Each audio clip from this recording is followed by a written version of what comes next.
Hey YouTube, Kiraqualia here, bringing you all my Cardfight Vanguard Market Price Watch video for June 2019, with the release of the latest Premium Collection 2019 Booster Pack and the Light of Salvation Logic of Destruction Pack, really impacting a lot of the different prices on cards out in the meta currently. I thought we were due for an update to the video, so without further ado, before we get to the individual cards, I just wanted to go through each of the booster packs and go through some of the more expensive cards for those packs. The first one being the Image Rare booster pack you can pull in the Light of Salvation Logic of Destruction booster pack, with each of these cards being a good price, and the fact that you get each one of these cards in the booster pack is what makes it insane. If you pull this from a case alone, you're making a good chunk of your money back then and there, but also just being able to luckily pull it out of one box. I know the ratios for these things aren't guaranteed one per case, otherwise that'd be a big amount of value you can just invest into a whole case and guarantee that you will make that money back. But you can see each one of these at least more than $50. I think the only one that isn't at that price is Blaster Dagger, which I don't know if it has to do with the fact that it is Shingo as the card art or if it is the actual card effect affecting the price of the card. I blame it more for the fact that it is Shingo, just for some of the more expensive cards obviously being Blaster Blade, maybe affecting it more than the fact that it's Ibuki as the art, and also Korin and Misaki being the more expensive ones. No coincidence there, just for the fact that it's those two characters. Messianic Lord Aichi being the most expensive. You pretty much expect the prices of these cards when you hear what the cards are and who is the art on those specific cards as well. We also have Dragonic Overlord the Great, I think being the highest price for an SVR that we have ever seen for standard format, and these cards, $95. This card definitely shot up to that price. And not only that, the actual Dragonic Overlord the Great being at a good priced out as well, being in the almost $50 range for one of these cards. The card's insane. I can only imagine what the end is going to be priced at when that booster pack comes out. It's just as strong of a restand effect, if not better as well. So if you have your greats invested in the deck and you're able to pull them, the price is definitely insane. If you're looking to trade the cards or move them, I would definitely do it now while this card is shot up in price.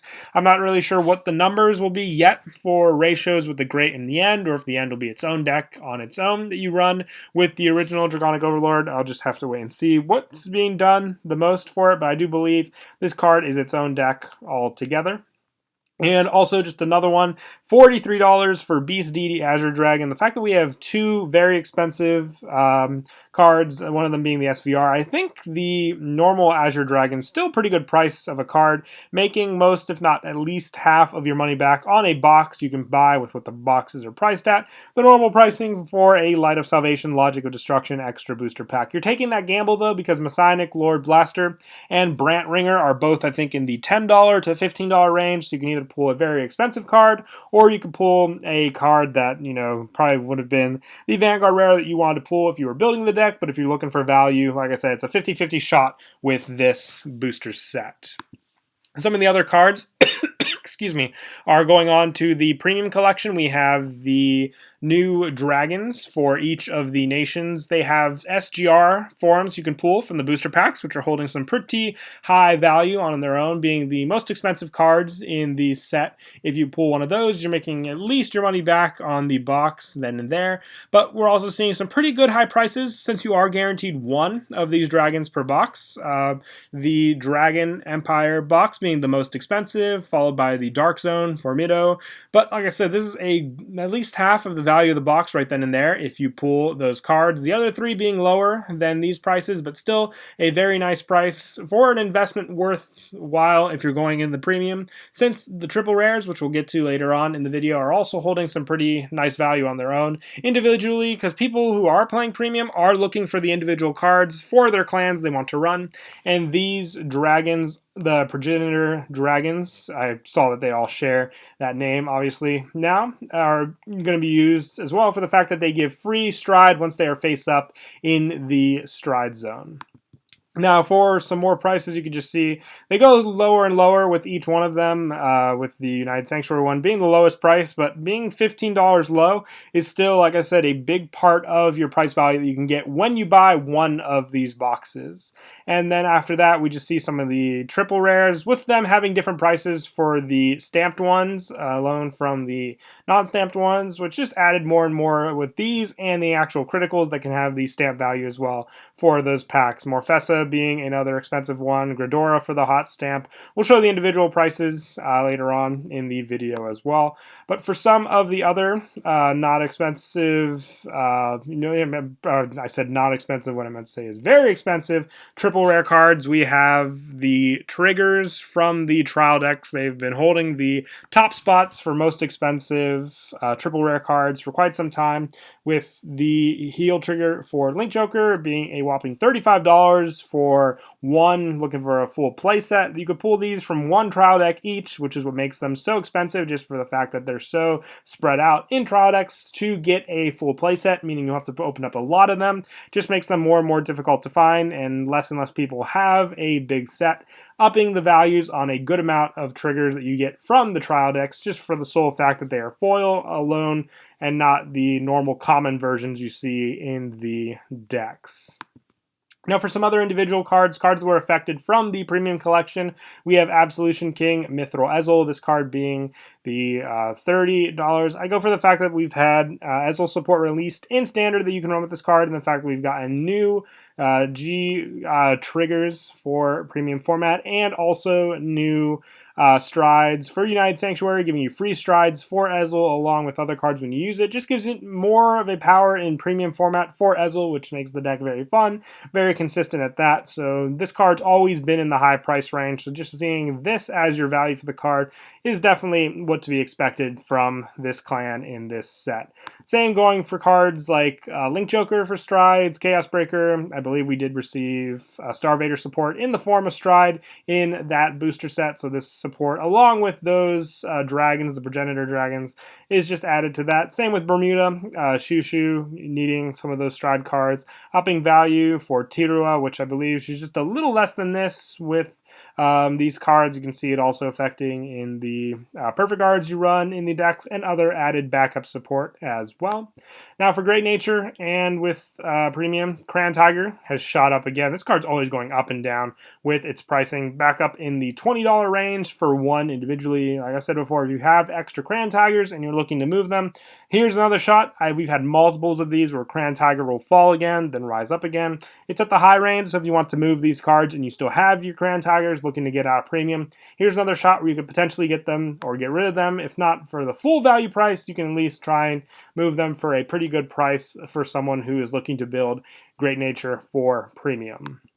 Now, with a lot of the other blaster support, Javelin LaRousse actually had no sort of reprint found. This was a unique card for premium, works with a lot of different cards if you're looking to add it. With the new blaster support we received, it's a card definitely helpful for the deck for its superior call with your units. So just another good card to grab for premium to add added support with all the different blaster cards we have now for Royal Paladins.